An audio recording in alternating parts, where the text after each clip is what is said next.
মৌলভীবাজার থেকে যেভাবে গ্রেফতার হল সিরাজগঞ্জ ২ আসনের সাবেক সংসদ সদস্য এবং সিরাজগঞ্জ জেলা পরিষদের সাবেক চেয়ারম্যান এস.এম. মেহেদী হাসানের পাঠানো প্রতিবেদন। এসবিসি নিউজের সঙ্গে আছি আমি শেহাসমা আক্তার। আসসালামু আলাইকুম। এতক্ষণ শুনছিলেন সংবাদ শিরোনাম, এবারে বিস্তারিত।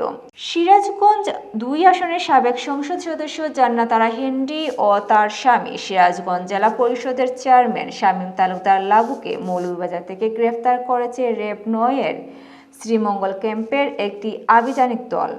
আজ সোমবার ৩০ সেপ্টেম্বর বিকেল ৩:৩০টায় মৌলভীবাজার সদর উপজেলার ১১ নং মুস্তফাপুর ইউনিয়নের উপনির্বাচন চেয়ারম্যান প্রার্থী ছিলেন দেলোয়ার হোসেন বাচ্চু মিয়ার সোনাপুরস্থ বাড়ি থেকে গ্রেফতার করা হয়।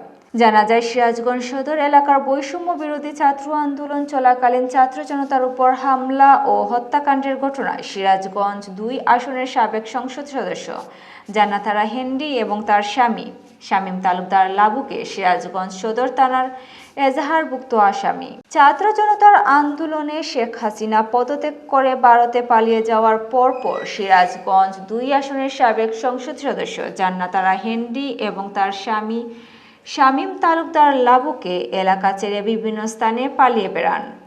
তারা বেশ কিছুদিন ধরে মৌলভীবাজার শহরতলির সোনাপুরস্থ দেলোয়ার হোসেন বাচ্চু মিয়ার বাড়িতে অবস্থান করেছিলেন। সিরাজগঞ্জ থানার অফিসার ইনচার্জ মোহাম্মদ হুমায়ুন কবির মুঠোফোনে এ প্রতিবেদককে জানান, সিরাজগঞ্জ সদর থানার ৩টি মামলার এজাহারভুক্ত আসামি সাবেক সংসদ সদস্য জান্নাত আরা হেনরি এবং তার স্বামী শামীম তালুকদার র্যাব ৯ এর শ্রীমঙ্গল ক্যাম্পের company commander senior ASP Mohammad Nurunnabi মুঠোফোনে এই প্রতিবেদককে বলেন, সিরাজগঞ্জ ২ আসনের সাবেক সংসদ সদস্য জান্নাত আরা হেনরি ও তার স্বামী সিরাজগঞ্জ জেলা পরিষদের চেয়ারম্যান শামীম তালুকদার লাবুকে গ্রেফতার করা হয়েছে।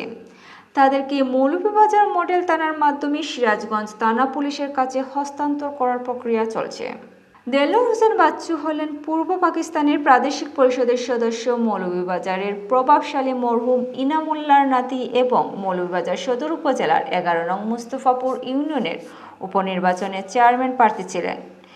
নির্বাচন অনুষ্ঠিত হওয়ার কথা ছিল গত জুলাই মাসের ২৭ তারিখ। ছাত্র জনতার আন্দোলনের কারণে সেই উপনির্বাচন স্থগিত করা হয়, পরে আর নির্বাচন অনুষ্ঠিত হয়নি।